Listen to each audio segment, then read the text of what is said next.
స్లోనా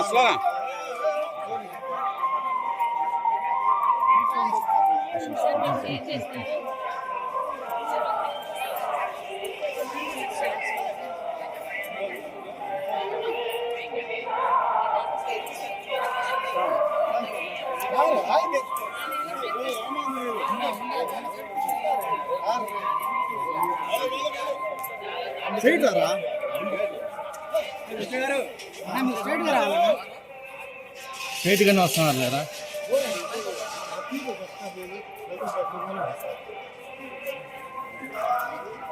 చిన్న వాయిస్. స్వామివారి దర్శనం కోసం తిరుమల రావడం జరిగింది. So very happy. స్వామివారి దర్శనం ఉంది. నిన్ననే నా బర్త్డే కూడా. సో వెంటనే దర్శనం చేసుకోవడానికి వచ్చాను. Very happy. Thank you. సినిమాలో గుడి కదా బయట తీసుకున్నాను.